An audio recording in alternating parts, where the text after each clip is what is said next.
Topic Thunder, it's Topic Thunder. Just acknowledge it, knowledge with no scholarships. It's Topic Thunder, it's Topic Thunder. Breaking everything down, tech to politics. It's Topic Thunder, it's Topic Thunder. We don't tell you what you want, we just give you what you need. It's Topic Thunder, it's Topic Thunder. News, brews, and views from these Chi-Town streets. Topic Thunder.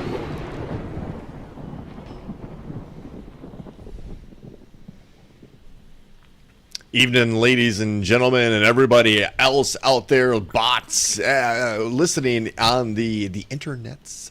Welcome into Topic Thunder, and welcome into the Internet Saloon.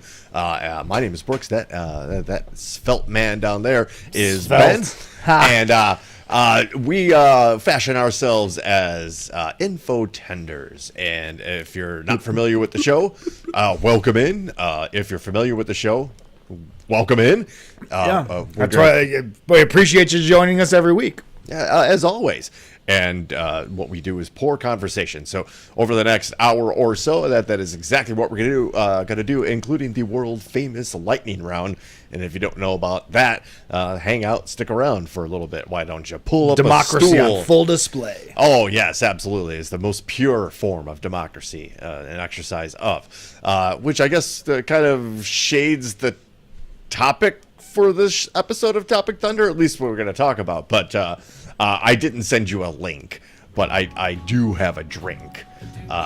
It's just a Mickey Ultra. Oh, yeah, there's no reason for a link if it's just a good old Michelob Ultra. That's all not a bad beer, I'll be honest with you. No, it's not, especially if you're trying to watch your calorie count. Yes. See? And so my favorite beers, the heavy, beers that Gigi likes to call it. Yes. They're all like 280 calories per. Yeah, they're very thick. That's a meal that you drink, and so you just can't have one, right? So there's what's the fun of that? All right, there's at least 1/2 of your caloric intake for the day. So yeah. So really, no reason to even waste any time. Let's just, there's no reason to waste. We're not Brooks Bolts reviews. It's Michelob Ultra. If you need a review of a Michelob Ultra, then you're watching the wrong show. I don't know. Yeah. This is but certainly a very refreshing. It does what it's supposed to do. Let's just put it like that. Well, which is this also the point of this segment. We hope we call it headlines. Welcome in. They've been dominated this week with coverage of the Democratic National Convention, and it's been pretty good so far. I guess we're going to open the floor, kind of talking about it. Yeah. And I watched last night. I missed the first night. I watched most of last night. I'll be honest with you. I could not stay awake long enough to watch the Obamas. I got all the way through. We got all the way through Doug Emhoff. And I was just like, I don't have it in me to stay up. If there's any, I'm sure I will see all the highlights on social media tomorrow. But I saw all the rest of the speeches before that. I did miss Monday too, so I really can only talk about yesterday from what I saw. So I did go back. I didn't have sames. I fell asleep on the couch and got the nudge from Gigi, like time to go to bed. And but we did watch. Michelle, or at least most of Michelle. Mm-hmm. I watched JB Pritzker just because personally I'm a fan. I know a lot of people don't like the guy, and there's a lot of reasons not to like the guy. His speech was good, though. His speech was good, and if there's a good guy, I don't know. Mark Cuban's the ultimate good guy billionaire, right? But I'm not saying JB isn't without his flaws, but as far as I think he's been a good governor. Let's just be me being clear. The policies that he stands for, I support. So it's hard for me to argue with him on much of anything. I did find it interesting that they went Bernie, then JB back to back. In a very stark contrast, obviously. And Bernie, I thought Bernie's speech was fantastic, to be honest with you. Had a little bite to it, too. It was a typical Bernie Sanders speech. He hit all the notes. It was like watching the Rock cut a promo. He's going to hit all the notes that all the sayings that you expect him, and the crowd's going to pop and talk about your jabroni ass. Exactly. But I will point out that he laid out some very progressive platform issues, views, right? And they all got moderate cheers, but the biggest pop that he got in his entire speech was surprisingly when he called for the ceasefire and the return of the hostages in Gaza. That was and it wasn't even close to the level of all the other applauses and pops in wrestling terms that you and I can both know what I mean when I say that. But I thought that was interesting. J.B. Pritzker, I thought for people that probably didn't know a lot about J.B. Pritzker outside the country, that's one of those speeches you can look back on. You may look back on it in 4 or 8 years down the road and say that was the speech that kind of kicked things off for him to be on another level.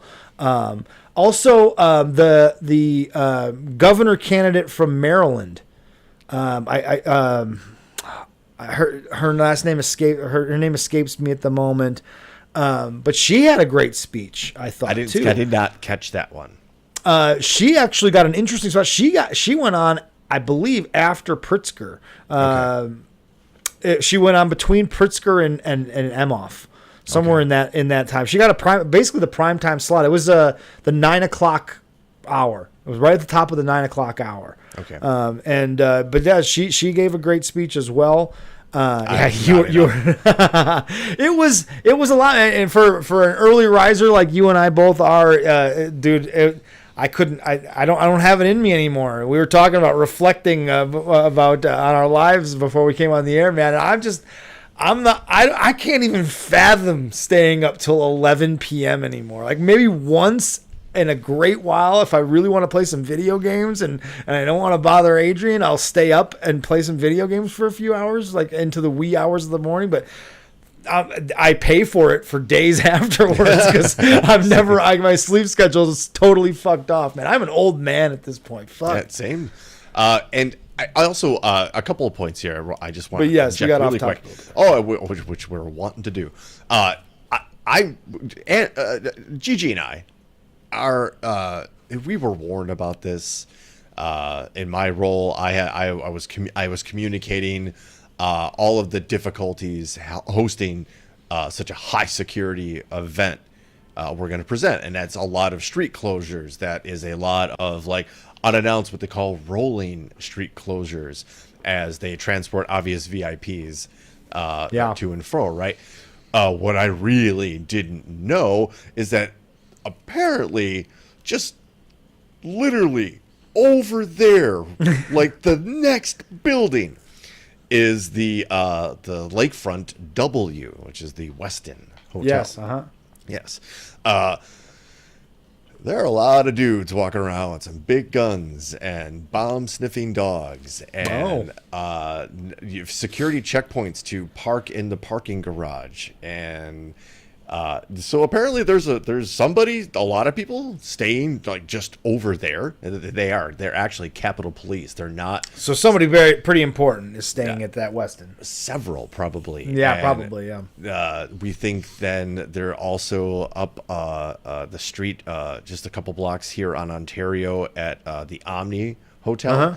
And then somebody or many people are staying at the Drake because they basically told you like those streets, Elm, like nope, no access.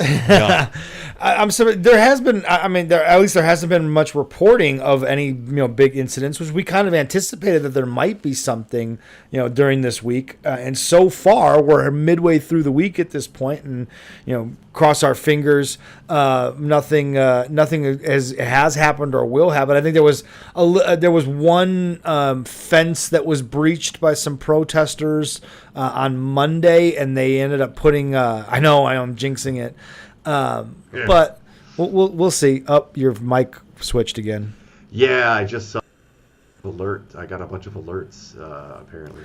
In the meantime, I will point out, Ryan Hansen, your comment there.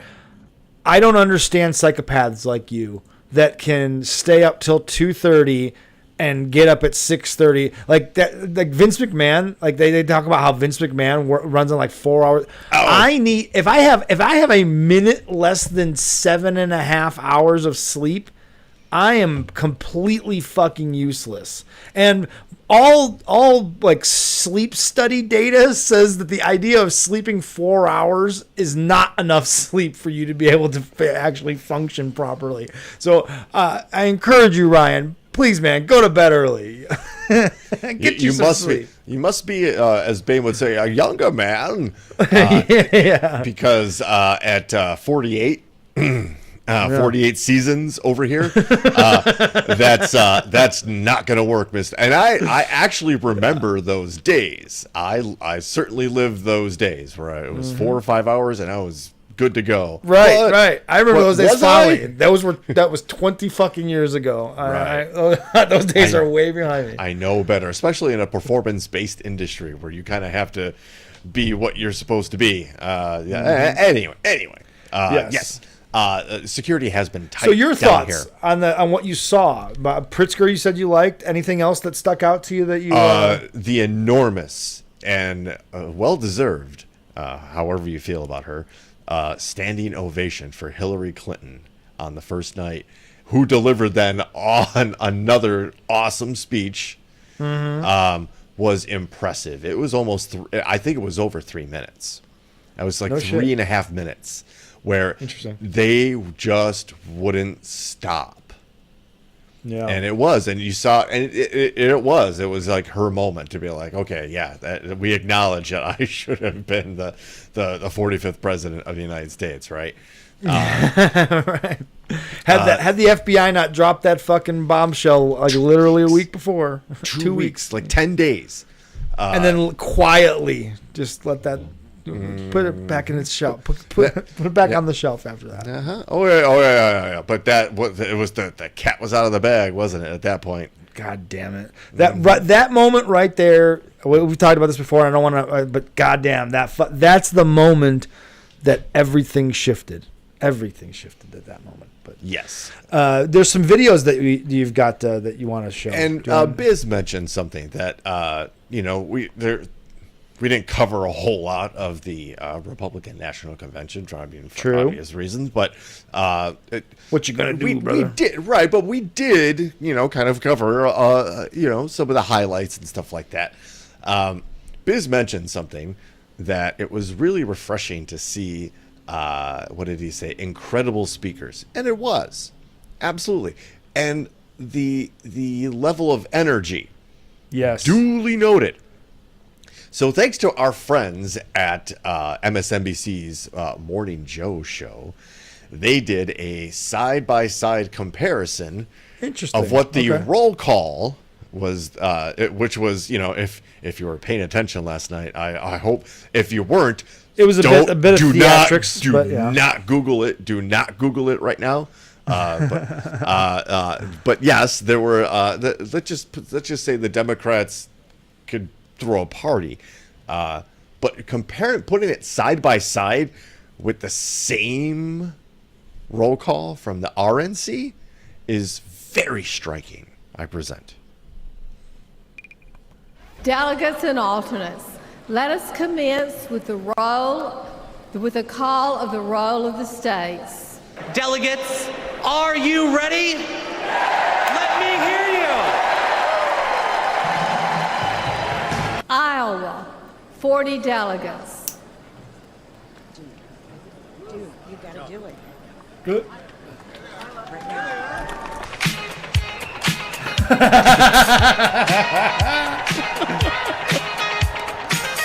Same state, right? Congruency here. Georgia,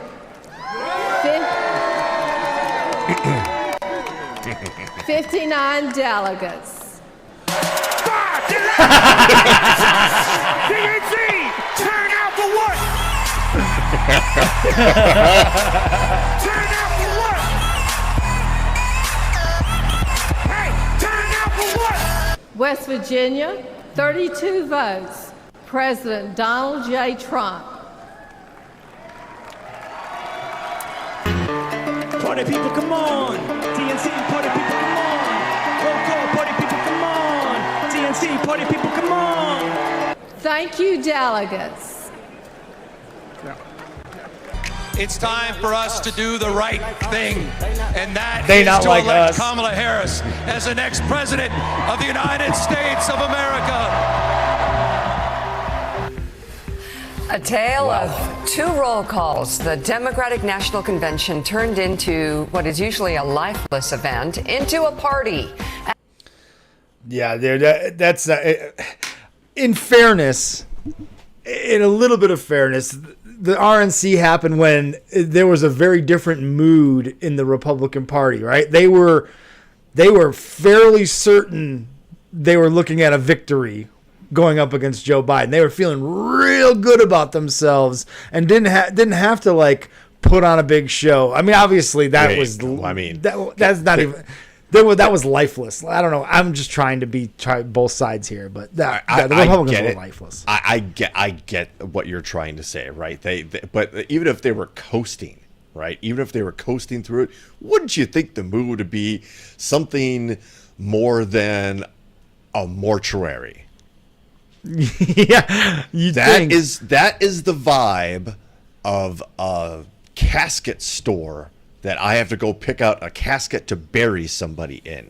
It was dead, and forgive me, but I thought that was Lady Skeletor for the Republicans, like doing the roll call, right? And whether she had absolute mind control over everybody in that stadium.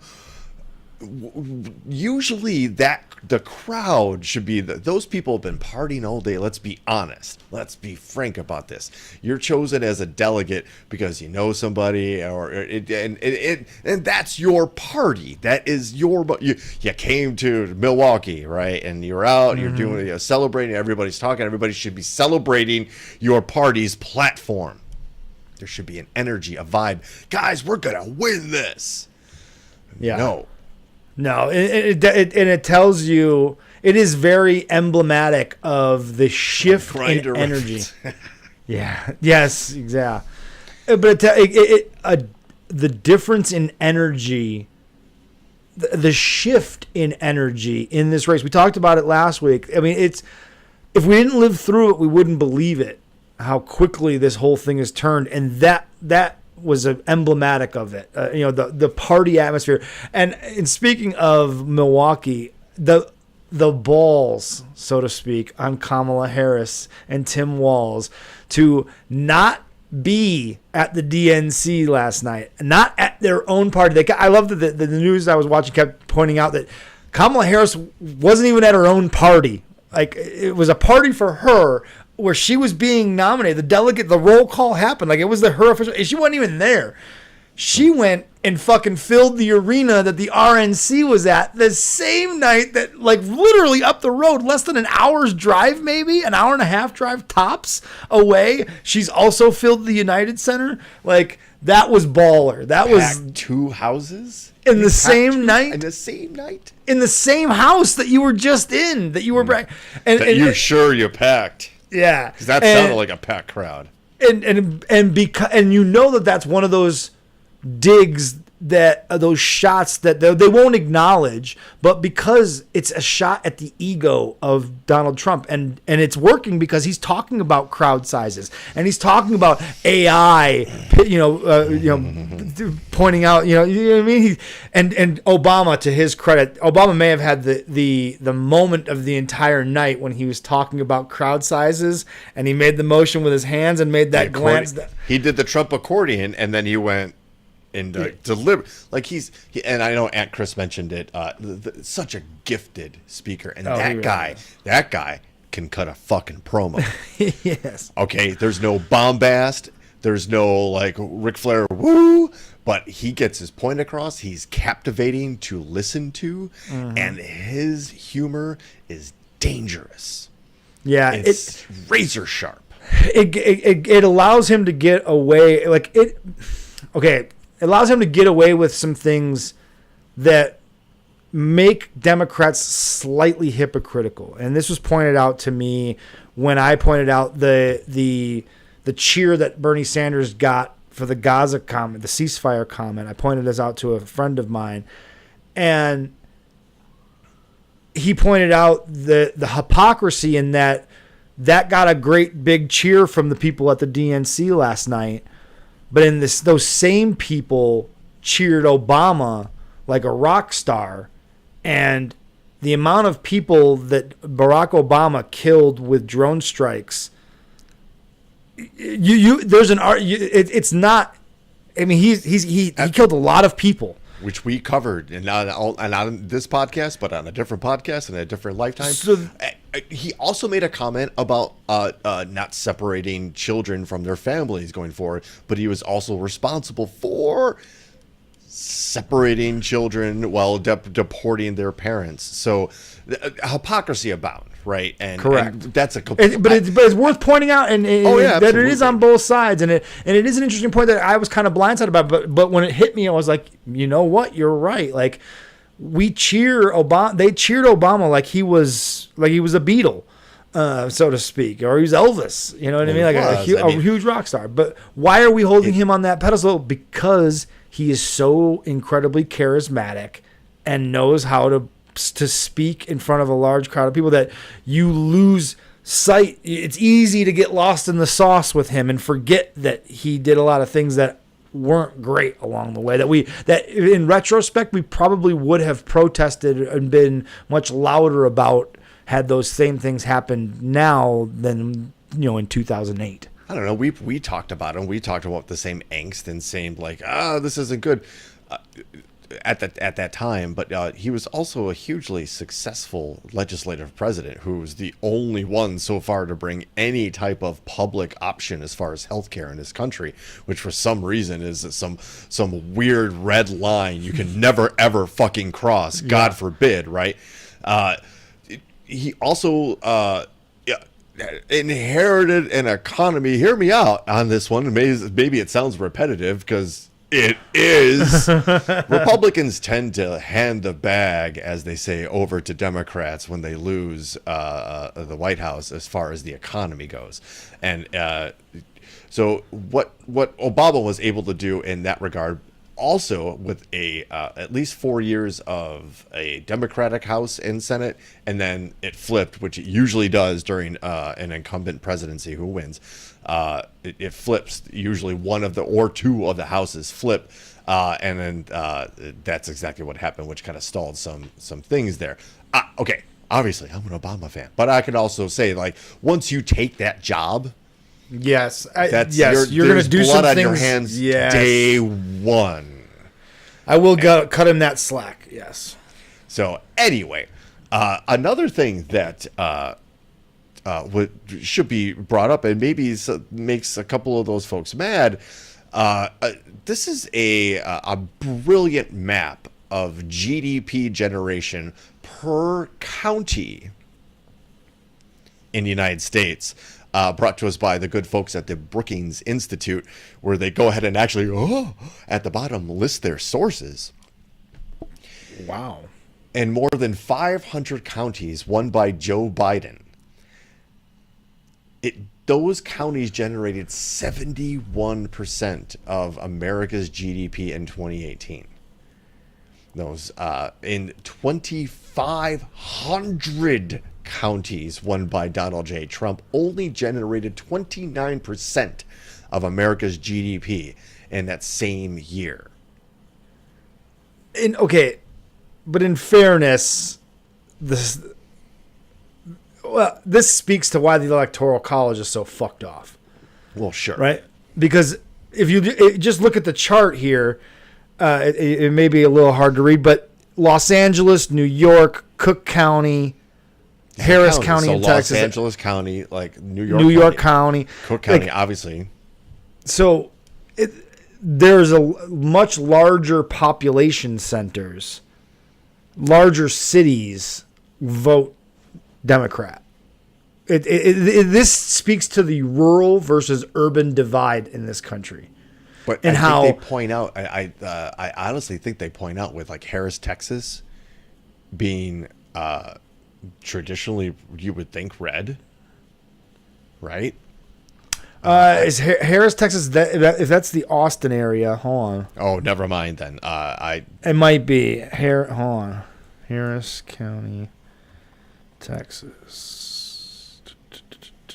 I'm trying to blow it up too. But it's Houston. It's Houston. Okay. I mean, which is a large city again. So when you look at large cities, Houston, yeah, thank you, babe.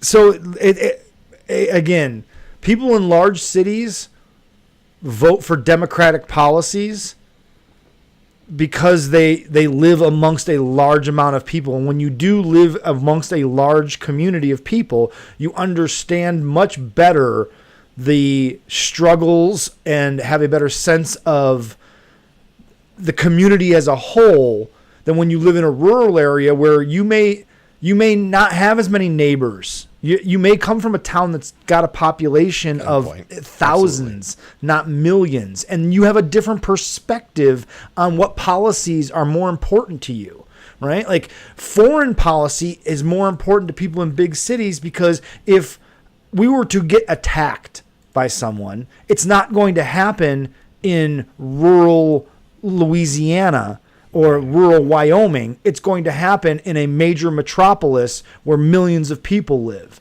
So foreign policy is more important to those people than it is someone that lives in rural. And the person that lives in the rural area can't understand, like, why do we give a fuck about what happens? Fuck giving money to Ukraine. We're not going to do that. We keep that money here. We need that money. They don't understand how foreign policy actually puts their lives in danger or doesn't put their lives in danger. It's just a different perspective, man. And it's not surprising that the larger cities produce more gross domestic product than the rural counties, produce more domestic product. There's more businesses and more people. So I understand the disparity, and I understand why it's so disparating. Did I say that right? I don't think I used the word right there. I just want to throw that out there and confirm my own biases. That's all. You're good. All. That's all. I'm just pointing out my natural reaction to it. That's all. No, and I love it because it's the right thing. It's the right thing to look at it like that too. Because your points, every single one of them, were 100% dead on. Donald Trump is out there babbling. Donald Trump is out there babbling and flailing like a fucking one of those you know what I'm talking about, in front of the car dealership, the twist the arm guys. Oh God, it's like it's almost like one of those. I'm dating myself with this ancient doll toy concept, but that little doll that you'd pull a string and it would just say the same 7 things over and over again. Yes, we're kind of into that phase, and I don't know that anybody's able to tell Grandpa here that it's time to go home. Amongst a quite large amount of really just questionable things and rambling statements. Talking about how he's better looking than Kamala Harris, how he's smarter than Kamala Harris, how he doesn't think she's very smart. And then when pressed on it, he's just like, I just don't think she's very smart. A lot of people think I'm smart.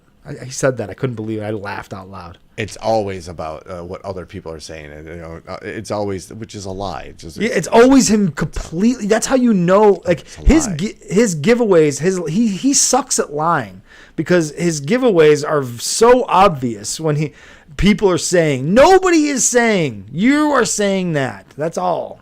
You dumbass. Also, I want to throw out a acknowledgement for the Red Dawn reference, babe. Thanks. Yeah. So what's Donald talking about? What's old Trumpy talking about here? This is one of the more crazy things because this saying something. This says something, but this also begs a ton of questions. So this is just 16 seconds, but might be some of the most important 16 seconds you see concerning this human being. And our primary focus is not to get out the vote. It's to make sure they don't cheat. Because we have all the votes you need. You can see it. Every house along the way has signs. Trump, Trump, Trump, Trump Vance, Trump Vance. And by the way, Vance is doing a great job.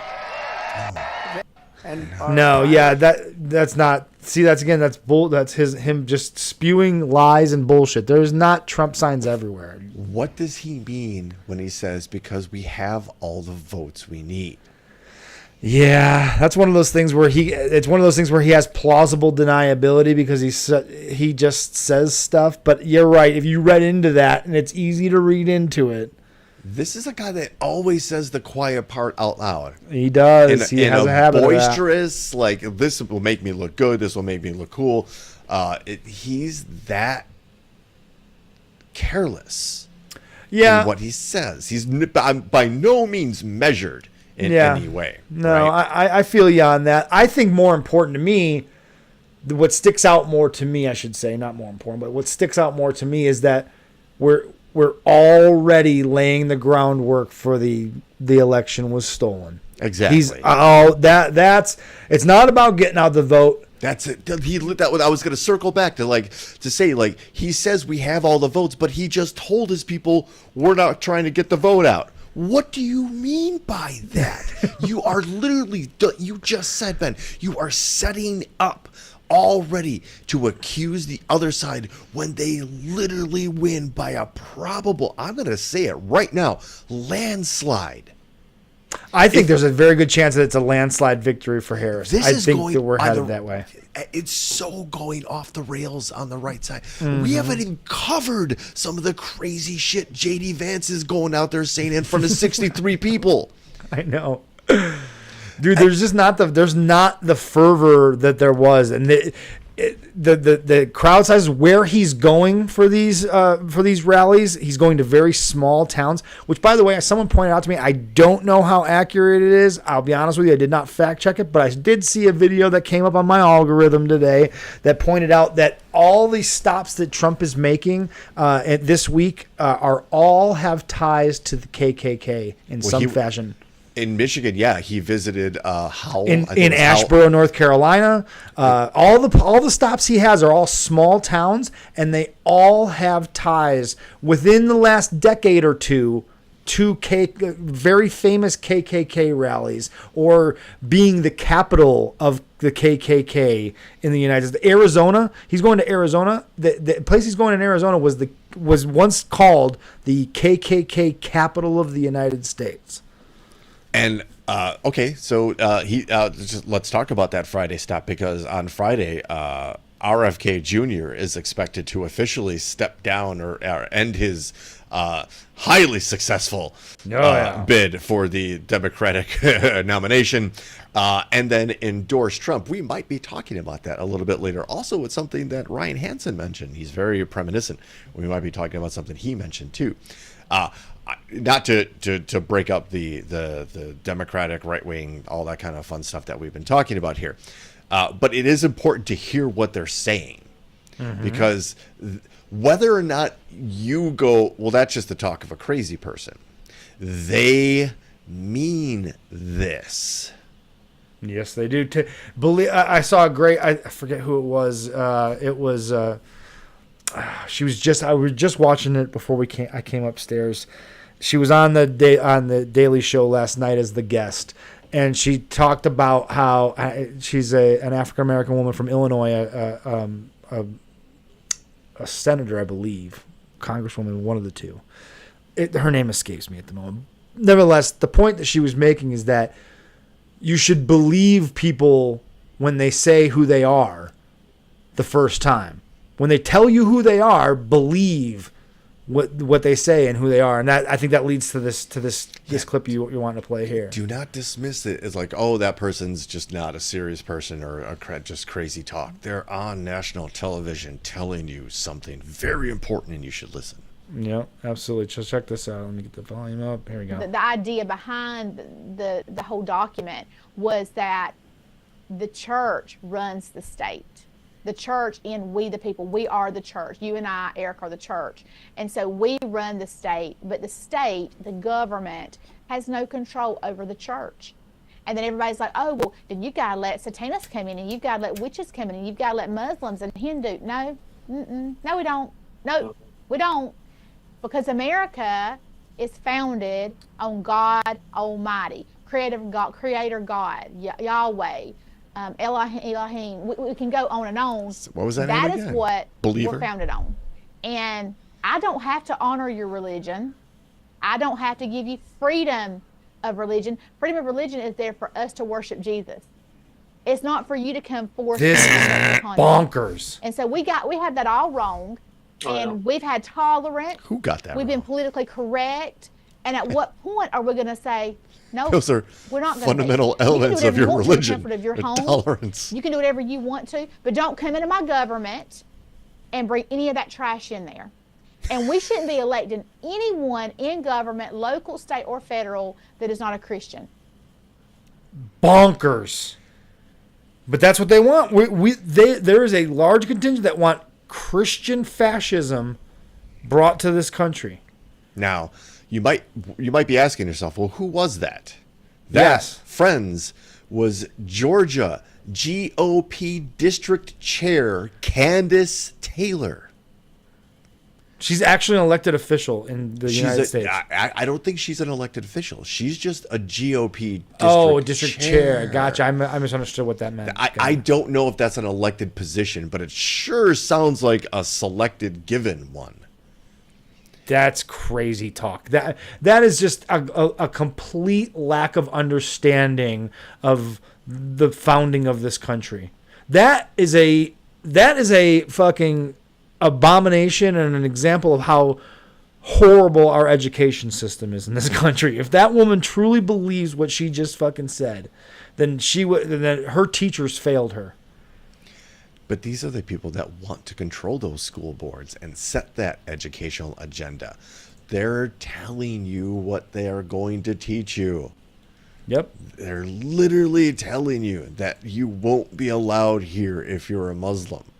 Right. Right? Yeah, we won't honor you. If you're not a Christian, you don't belong here. Imagine believing the following statement. The freedom of religion doesn't apply to anyone other than the followers of Jesus. When you say the words out loud, it sounds absurd, but that lady believes that, bro. That's what she literally believes and is actively campaigning and writing, I'm sure, legislation. Appearing on television saying that opinion out loud. It's one thing to post that nonsense on your own personal Facebook page, right? You're just some fucking wacko that's on social media posting crazy thoughts, right? But she's the GOP district chair in Georgia, and actually has influence and some level in politics in some place in this country. Like, what? That's a problem. God. It's a problem we might address actually later in the show. Let's do it. So, just really funny because you can see now that the GOP is completely taken aback. Let's talk about the real battle going on. Right, and there are reinforcements on the way too. They clearly were asking for something, pushing something they thought was a winning strategy by questioning Biden's acumen and his level of cognitive ability. And we've talked about it here, right? It's a fair question. Mm-hmm. Sure. 100%. And we, as the voting public, we ought to know the level of mental acuity of our politicians, right? Obviously, the GOP didn't think somebody would call their bluff. Which, if you're sitting at a poker table, Ben, if you're gonna bluff, you better be ready for somebody to call it, right? Correct. Yep. So this was the work of a mark at the poker table, right? You didn't think somebody was going to do it, and you put it all in, didn't you? You spent millions of dollars, and you had a whole campaign strategy cooked up to make Biden look like, what he looked like at that debate, right? Right. It was easy. It was made. It was handed to them. The path to success exactly was handed to them. They didn't have to do anything. Trump just had to go out there and not be as senile as Biden, and he was going to win. Just because Biden was so bad that people were just like, I can't bring myself to vote for that guy. I can't put that guy in charge of the country. I just can't do it. And again, a completely different guy on Monday night who, again, got a 3.5 minute standing ovation. Yeah, he did have some energy. 50 minutes. I don't know if they gave him a little toot or something or what, but a little shot of B12 in the buttocks. Yeah, I don't know, because I don't know that his heart could handle anything major. So I don't think it was like. I want to believe it was maybe some cocaine, but I think he would die if he did a line of cocaine. I'll just say have a Joe bump. Anyway, just like the old days. Anyway, allegedly. Anyway, I don't need any heat with the level of federal police surrounding my apartment at this point. Right? You know they're probably listening through the walls. And if you are, we support and love our law enforcement here, the good ones, and I'll say it like that. So, grasping for straws is one way to say it. When you can see when a bunch of liars and cheats and thieves thought they had something wrapped up and have no original creative bone in their body. Ben, earlier this week, Donald Trump retweeted clearly AI-generated posters of Taylor Swift endorsing supporters. Him, right? Which no sane individual ever thought it would be real at all. And I literally mean it. Like if you fell for that, and I certainly hope you're not listening to the show, but if you're listening to the show and you thought that Taylor Swift was going to endorse Donald Trump, please. You need to log off the internet. And the fact that you can maybe possibly vote in this next election is terrifying, and that you're who these people are coming for. So to show you again what they have no true answer or counterpunch of their own. And in his recent speech where he was surrounded by plexiglass to avoid getting assassinated again, which, oh man, did that ear miraculously heal. Yeah, very well. It's like Wolverine. Donald Trump literally used the Beyonce song Freedom that Kamala Harris, first of all, has permission to use, and has been using since the moment she was accepting basically the nomination, or when Biden stepped down and she was the presumptive nominee.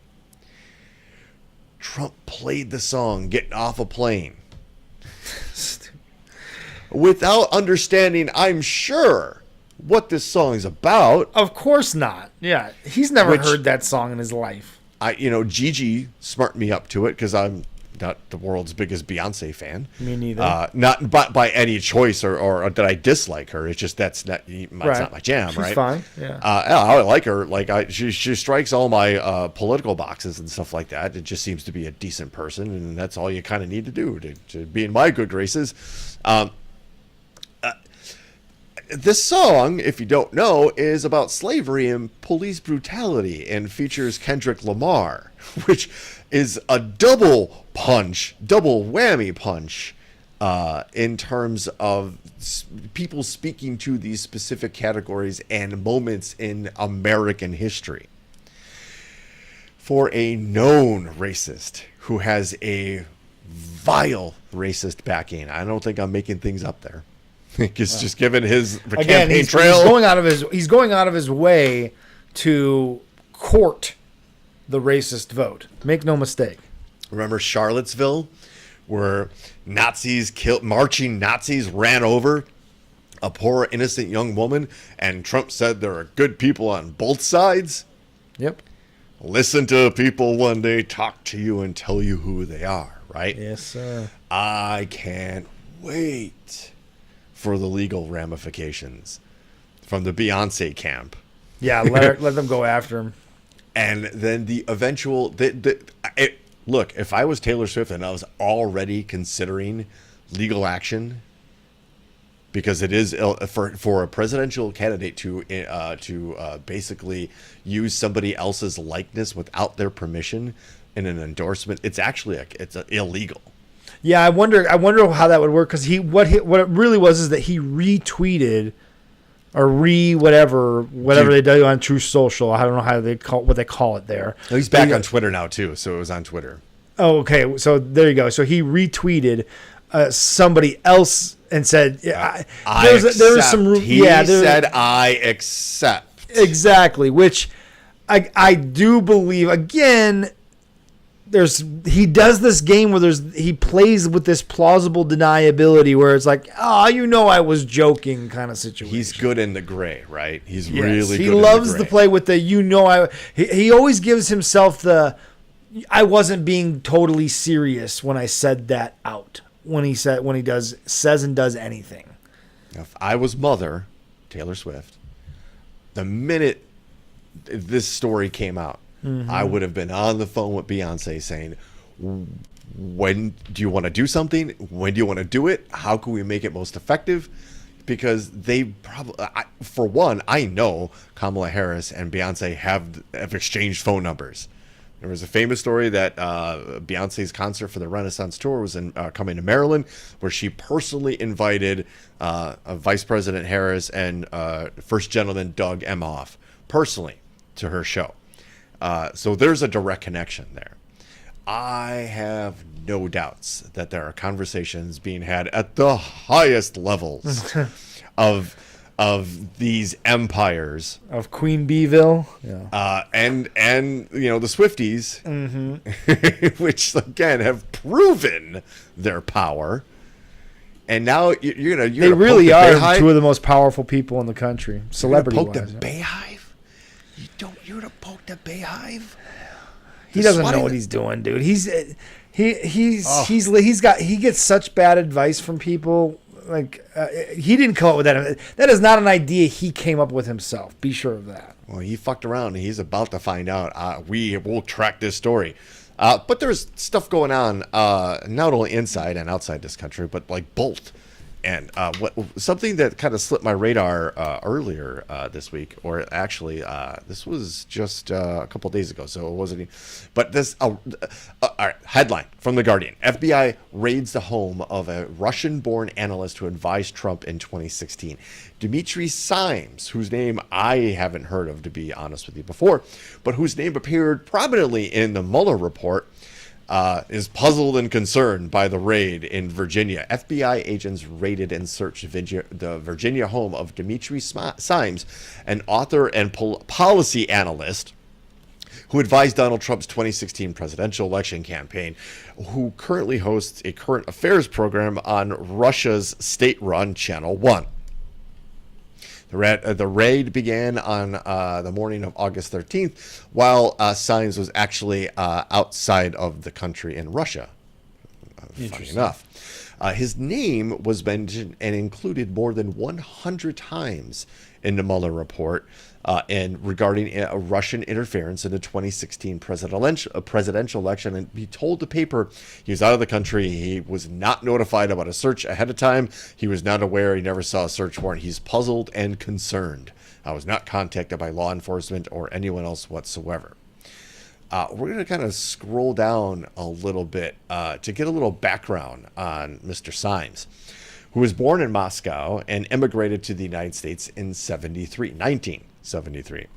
He served as an informal foreign policy advisor to President Richard Nixon before leading the Center for the National Interests for nearly 3 decades. That sounds like a cozy job, leading the Center for National Interest. It does seem very cozy. 3 decades. Back to Simes.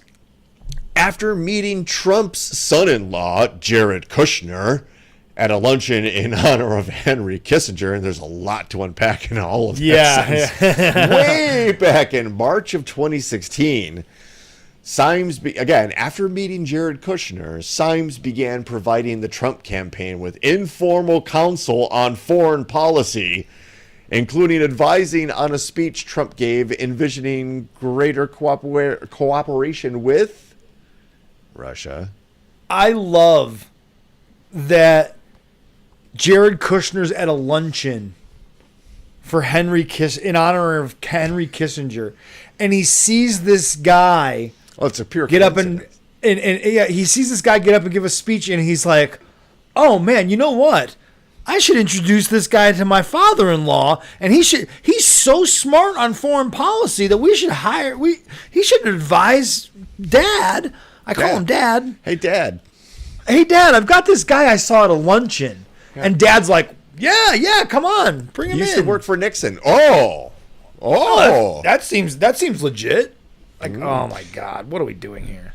Simes and the Center for the National Interest featured prominently in the Mueller report, which cleared them of any wrongdoing.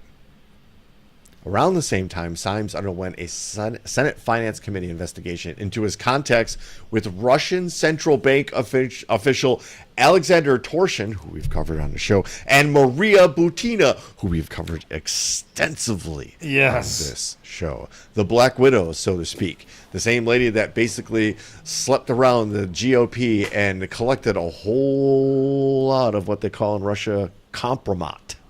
Yep. Butina, who was sentenced to 18 months in prison for trying to infiltrate U.S. conservative groups before the 2016 election.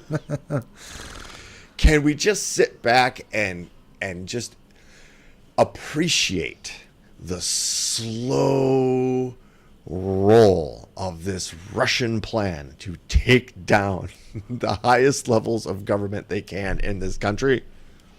Yeah. Before being absolutely terrified of it, not knowing where all of these tentacles are. Yeah. This guy came here in 73 and advised Nixon informally. That means nothing didn't have to be on record. He wasn't on a government payroll. He didn't have to adhere to a code of ethics. No big deal. Nothing shady about any of that. I love that they raided his home. I hope they find whatever they thought they're gonna find, and they don't do that lightly. They don't do that on a fishing expedition, right? Like the FBI is not going to do this unless they were fairly confident that there was something that they were going to find of importance. They don't waste the time and energy of their offices for nothing. So yeah. So speaking of politics and speaking of Donald Trump, his good friend Benjamin Netanyahu is stalling on an agreed-upon ceasefire in Gaza, which, again, mysteriously missing from the general platform and just talking points of the DNC, except for Bernie and AOC. Mm-hmm. Here is the daughter of one of the 6 Israeli hostages whose bodies were brought back from Gaza by Israel's military on Tuesday. She accused Prime Minister Benjamin Netanyahu of putting politics or political priorities ahead of a ceasefire and a hostage release deal. Inbal Albini Perry told BBC Radio 4 today that her 80-year-old father, Chaim, and his friends would have been among the first people freed under any agreement with Hamas, and that they, quote, should have come back alive, end quote.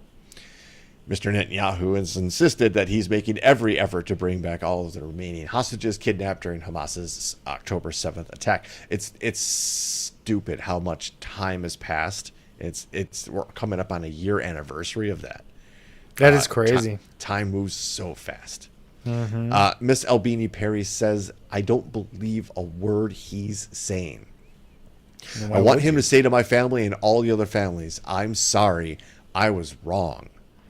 He'll never do that. Yeah, never do that. And Aunt Chris is on it because there's a lot of smoke on the internet.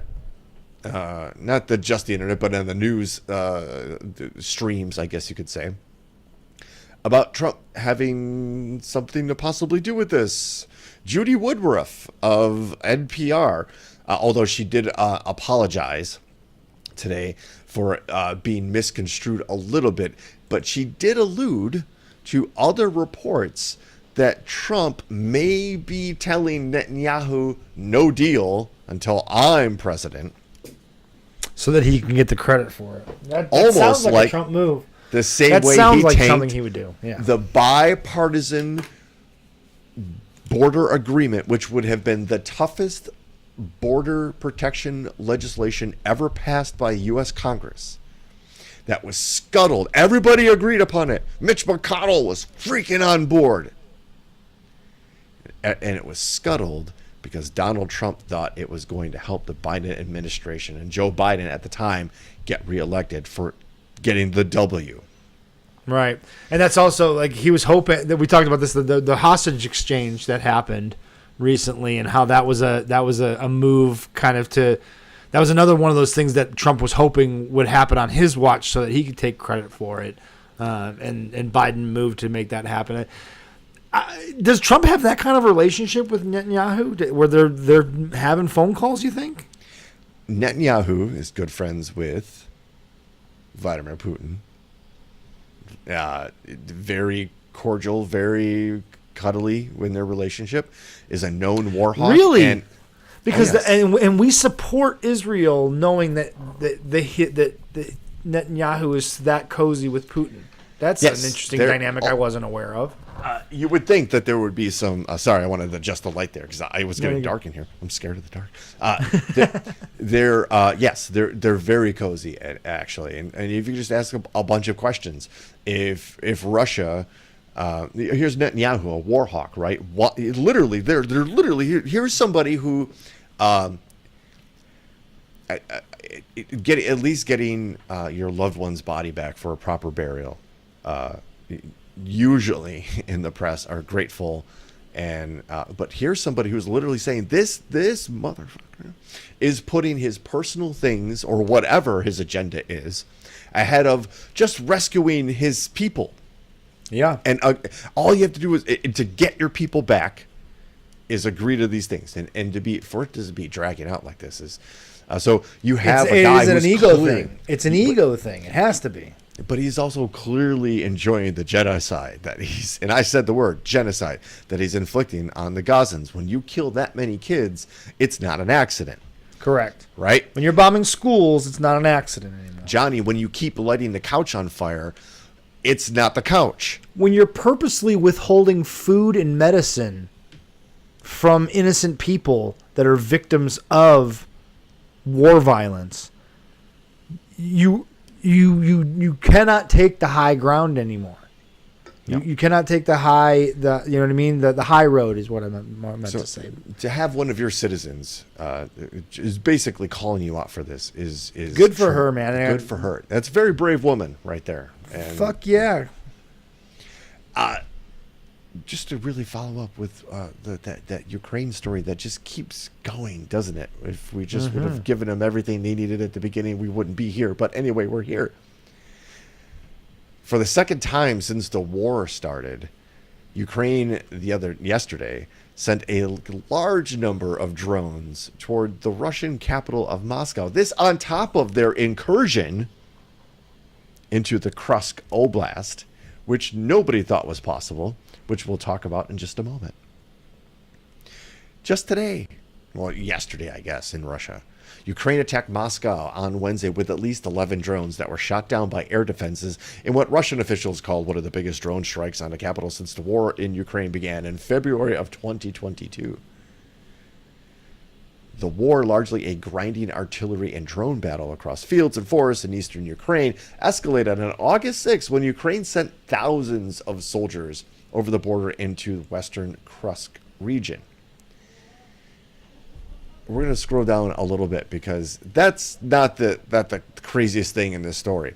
That the Russians came out and said that they destroyed a total of 45 drones over Russian territory, including 11 over the Moscow region. Even the next line down. This is the crazy thing. And this is how unprepared the Russians were for this entire thing and how kind of defenseless they may be, which might be the point of this whole excursion into Russia, is Ukraine calling out the Wizard of Oz. Some of the drones were shot down over the city of Podolsk, something like that. Moscow mayor said the city, which I won't say again, is in the Moscow region, 24 miles south of the Kremlin. Ukraine was able to get drones within 24 miles of the Kremlin. Wow. Which is, it's not an exact analogy, but let's say Canada were a bunch of dicks and they sent a bunch of drones across the border. And they traveled that far from Ukraine, wherever they probably they were launched from the newly acquired territory. But you got within 24 miles of the capital? Yeah. That says something. And here's Moscow saying, oh, the layered defense of Moscow that was created made it possible to successfully repel all the attacks from that. The attack, any structural damage, I'm sure the Ukraine has already shown they're very honorable in what targets they attack. They're strategic targets. They're not civilian targets. Whether these drones actually had a target or not, the exercise was to show the Russian people, that Vladimir Putin cannot keep them safe because he doesn't care. He doesn't care that over 500,000 Russian soldiers are dead and their blood is soaking in the soil in Ukraine. That's a lot of people. 500,000. 500,000 people dead? That's a lot. That is a tremendous amount, especially if you were supposed. That's underreported. You were expecting a 3-day jaunt into Kyiv and everything was going to be cool. Another interesting note about the Ukrainian incursion into Russia came out. Nobody knew about it. And I mean, nobody knew about it. Yeah. Volodymyr Zelensky. This is a quote. Keeping the Americans in the dark was also key to keeping the Russian intelligence services and army from being able to prepare. We have learned some very hard lessons from the events of the previous counteroffensive. Last summer, we told everyone what we were going to do, and we all know how that turned out. Everyone knew where we were going and what we were going to do and which location we intended to strike. There is definitely something to be learned from the Israeli example of acting first and only later explaining what you are doing. Ooh, that's some dangerous rhetoric there. It is, however, if you see his point of view, he's got a point. If he's the leader of a country that has been slaughtered, it is slow grind. If he'd have stopped before that last sentence, I would feel a lot different about the point he was trying to make. It is a little dirty. It's a little dirty pool. At the end, to kind of say, listen, Israel has kind of showed us that America, in particular, is willing to forgive much easier than they are to give permission. So if you just do something and ask for forgiveness rather than permission, you're probably going to be better off. That's kind of what he's saying there, is that Israel is kind of given us the blueprint, if you will, for lack of a better term, that how America is going to react to maybe not being in the loop on some decisions that they may not necessarily agree with. There's a whole lot to this too, because there's a lot of reasons they did this. That last year's counteroffensive was to try to recapture Kharkiv, which the Russians were able to reinforce, and legitimately the Ukrainians were forced to retreat after a long slog. Ukrainians lost a lot of men, which they don't have a ton of. They lost a lot of equipment, which they don't have a ton of, and they basically almost ran out of ammunition. So that came into effect, right? So then winter comes. And everybody kind of chills out except for some lobbing of artillery in the winter, right? Because it's just brutal out there. Right.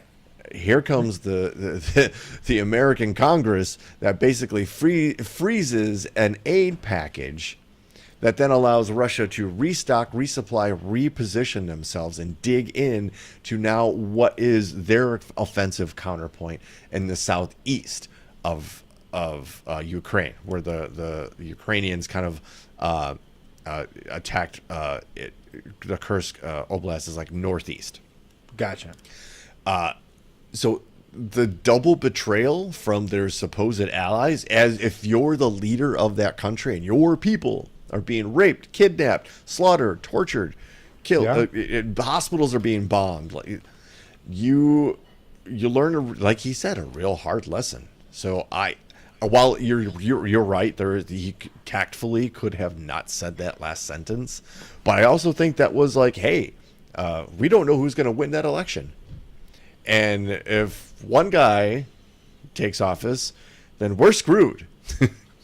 we're screwed. That's true. And if a lady takes office, then maybe this can we'll at least have a fighting chance to survive. Again, you're the leader of a country that's on the brink of extinction. Russia clearly wants to wipe Ukraine off the map.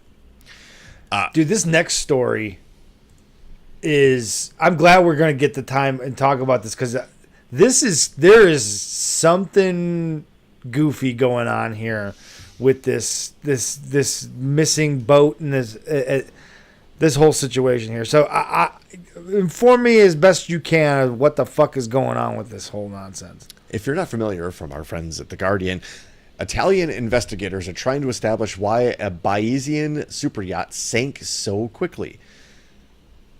Fishers in the Sicilian village of Porticello, who witnessed a Bayesian, I hope I'm saying that right, Bayesian superyacht sink rapidly in a violent storm on Monday, say the vessel was in the wrong place at the wrong time, which is so typical of a local Italian village to say something like that. Yes. Mafia.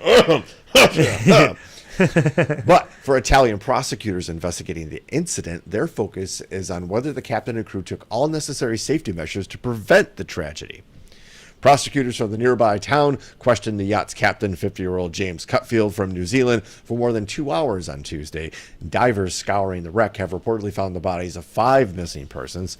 The UK tech entrepreneur Mike Lynch, possibly more about him later, his teenage daughter, Morgan Stanley International Chair Jonathan Bloomer, his wife, and Clifford Chance lawyer, I guess that's a big firm, lawyer Chris Morvillo and his wife have been missing since the boat went down Monday morning.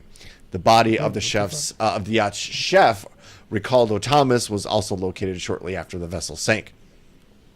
The captain of a nearby sailboat, which was the first to assist on Monday, said, "I have never seen a vessel of this size go down so quickly. Within a few minutes, there was nothing left." Rescuers are working on the assumption that the boat sank quickly after it being hit by a tornadic waterspout. The fact that other vessels nearby, like Boner's smaller boat, didn't sink is an indication of the localized nature of this event. According to La Repubblica, divers who carried out underwater inspections of the boat with that the hatch was open, although this was not confirmed by officials. If this was the case, large amounts of water could have entered through the gap, potentially destabilizing the vessel. Gabriele Bruni, a sailor who has twice participated in America's Cups and has coached the Italian Olympic team, said, "An open hatch on a large ship like this one can withstand the entry of small amounts of water, but in the case of strong storms, it wouldn't prevent the entry of large amounts of water. It is plausible to me that the water entered from somewhere. Otherwise, a boat like this wouldn't have sunk so quickly." Other sources told Italian media that the boat's mobile keel was partially raised. According to data, I don't know what any of this means, and I don't know if you do either. Are there any sailors? Is there a sailor in the room? I think we get the idea that what's this just sound in any other case, this would just be like just some random boat sinking and some weird circumstances, right? But that first name that you mentioned there, that UK tech entrepreneur Mike Lynch.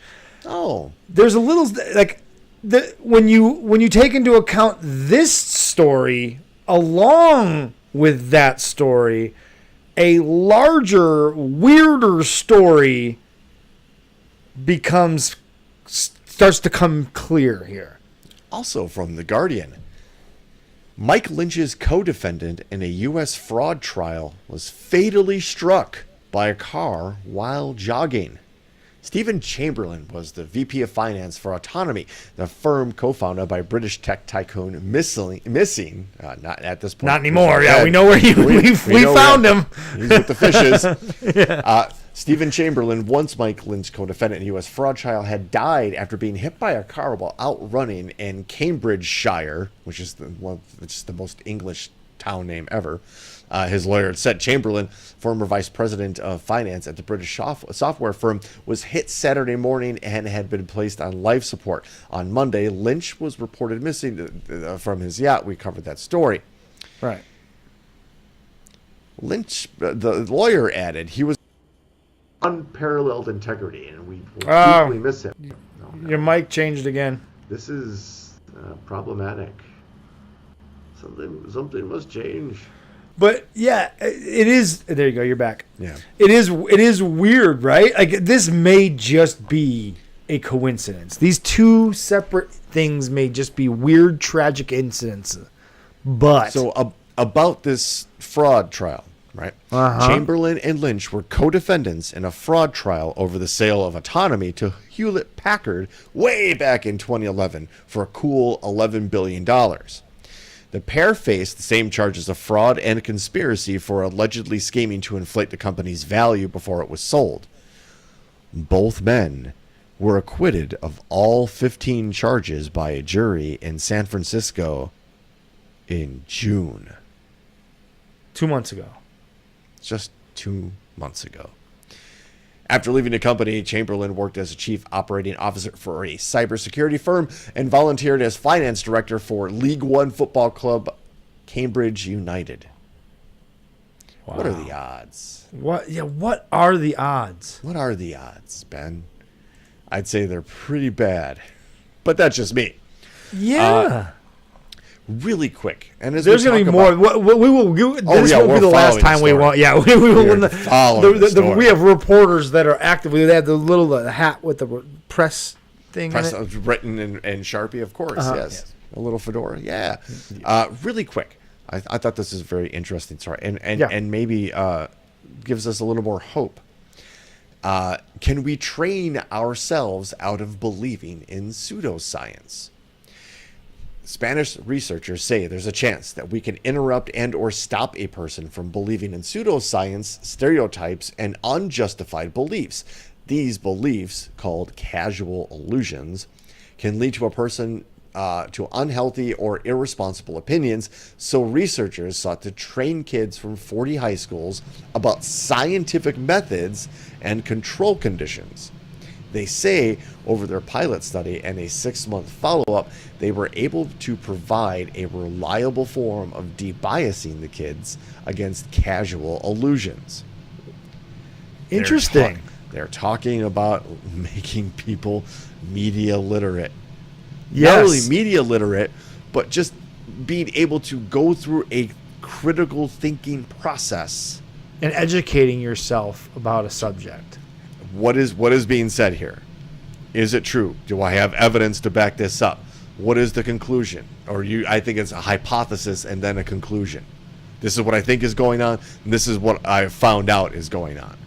That is called critical thinking, and it is not taught. Hey, we just had somebody that talking at the top of the show. Those are the people that don't want us thinking critically or don't want children being trained to think critically.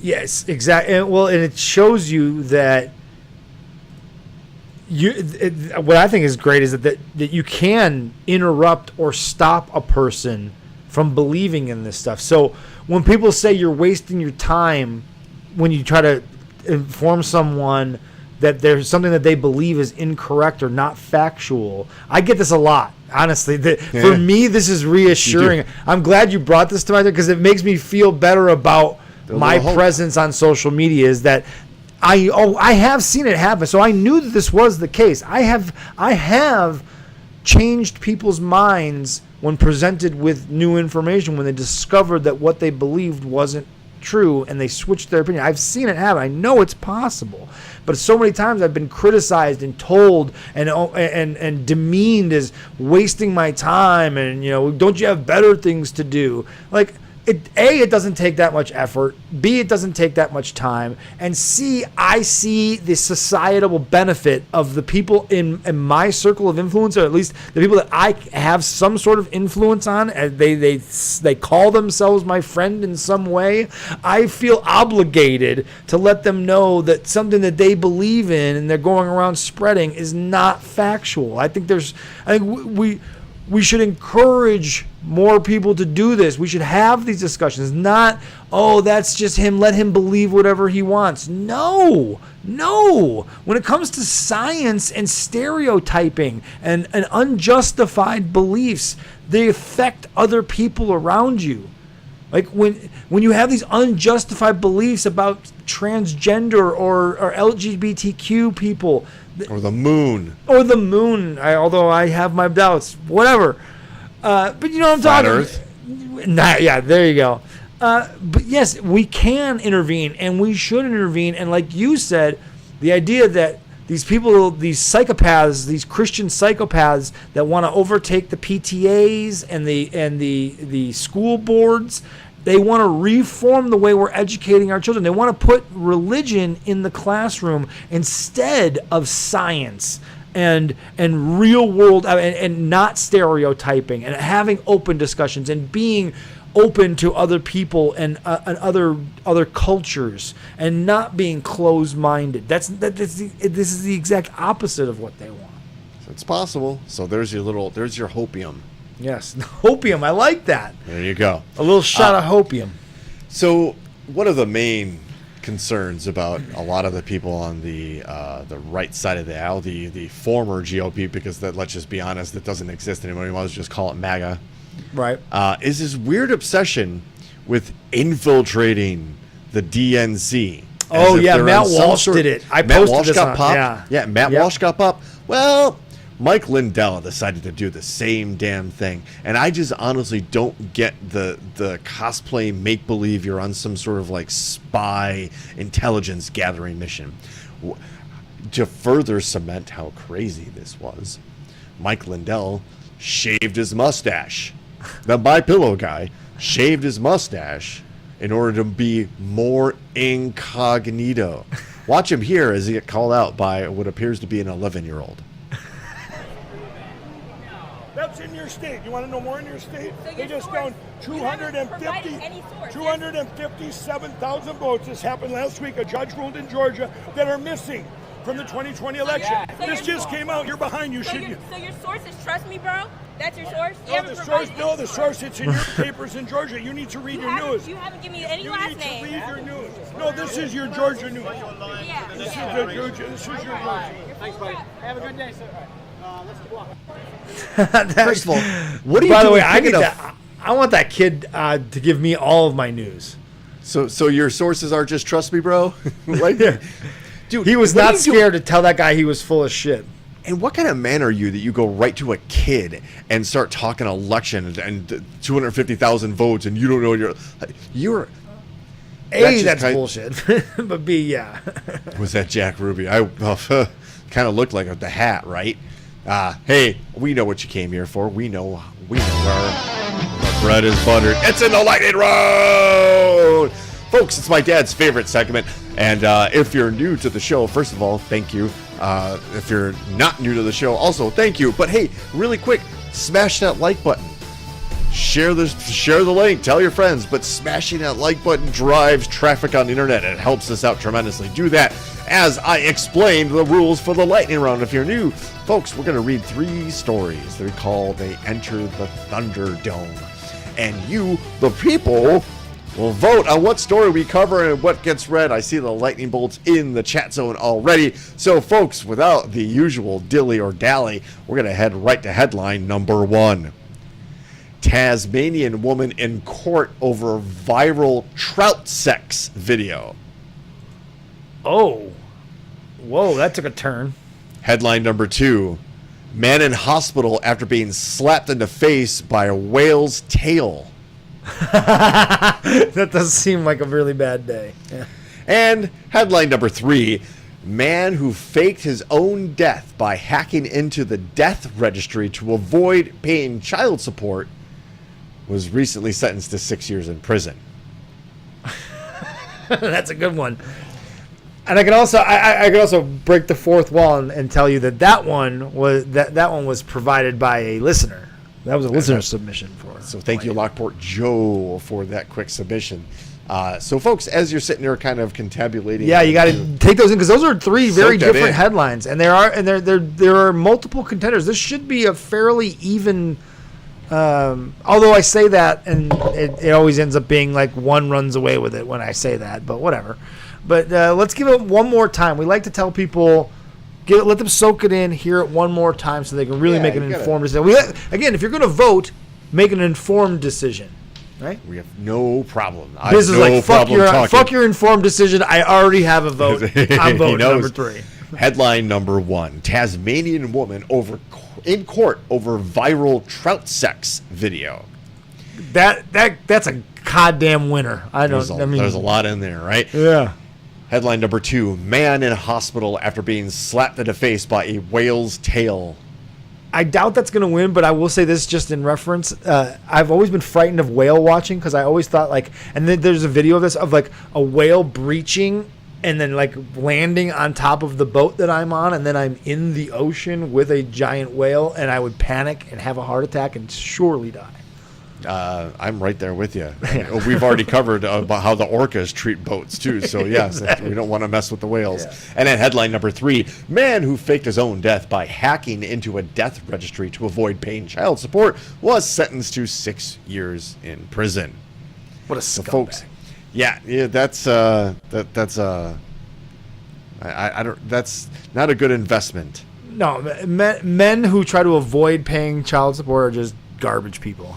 Well, that too, but just you didn't think this one out, bro. No. Everybody thinks that they're smarter than the system. No. Everybody. The votes are starting to pour in now. Aunt Chris is going to vote for number 3. And get your votes in, folks. Get them in. I know we're running late, so everybody gets their vote in. We can read the story. See, again, it's starting to run away with it. No one wants to know about a lady having trout sex. No one. Really? Trout sex. There's Ma Jordan. Thank you, Ma. She wants to know all about that trout sex. The Australian guy. There we go. All right. Okay. Remix. Getting trouty. Bitch slapped by a whale, and he wish he died. Getting trouty. That's great. Getting trouty with it. I know there's a couple more of you out there. Ryan Hansen, we need your vote. I don't know if Adrian is still out there, or if she's chasing around my son, trying to get him in bed. Number 1. Oh, we got it's starting to close. The gap is closing. There. I just sent you the link for number 3, so we'll continue to just see in case. if. I thought that was a shark. I thought anyway. Old news, absolutely. It's certainly not creative, but the story is fun. I didn't mean to sway anybody's vote there. We're gonna kind of here we go. We are officially deadlocked, ladies and gentlemen. And just to reiterate the rules, it's much like Congress. The sitting vice president gets the tiebreaker. Yes. And that happens to be Ben in this situation. Ooh. So if we are in a tie, so if you're out there in the world's most dangerous chat zone, Billy Whack out there maybe, you haven't voted yet, Everlasting Wop Stopper maybe out there, get your votes in, because otherwise don't put this on me because I don't know. It's gotta be that. Those are the rules. Constitutional democracy. We're gonna learn about trout sex. I think we're gonna. Nobody else. Polls are gonna close. 3, just 2, 1. Okay, this is the guy that faked his own death. Just so everybody can just get a look at this guy, because it's worth looking at his mugshot. That looks like a guy that had faked his death to not pay child support. I think that is a fair concession to make to an even vote in which you're going to split the tie. I think that is a fair. So at least let you look at that asshole so you know what he looks like. But let's find out about trout sex. Let's do this. A Tasmanian woman is in court over a viral trout sex video. A woman has faced court after a video allegedly involving her and a live brown trout went viral around the world for all the wrong reasons. Tasmanian woman accused of a sex act with a live fish on a boat has appeared in court for the first time. Catherine Lee June, 58, appeared in Hobart Magistrates Court on Monday, where she asked for an adjournment without plea, the Mercury reported. She faces 3 charges under the Classifications Enforcement Act, including possession of a bestiality product between February 22 and January of 23. Police allege the bestiality product was a video depicting sexual activity between Miss Lee and a brown trout. She also has been charged with 2 counts of making or reproducing a bestiality product during the same period, which basically meant she sent it to her friends. Miss Lee was granted an adjournment until October. The woman's co-accused, a 55-year-old Ashley David Hallam, face court in May this year. Mr. Hallam has not entered a plea on his charges, which also include 2 counts of making or reproducing bestiality product and 3 counts of possessing a bestiality product relating to a video of alleged activity between Miss Lee and a live brown trout. Trout mouth. Like, God.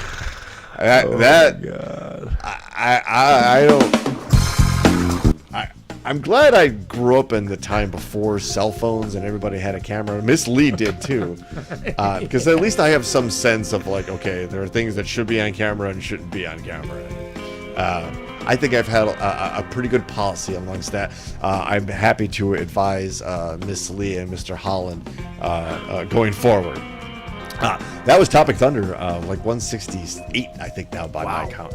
But yeah, we're racking them up like Big Mouth Math, right? Yeah, like trout. It was a trout. It's a trout. Big live brown trout. Which is, your brass garage band name. Anyway, that's been Topic Thunder, ladies and gentlemen. My name is Brooks. That's Ben. We do this every Wednesday night. Without you, Ben and I are just shouting at the clouds here. So thank you very much to the world's most dangerous chat zone from the deck of the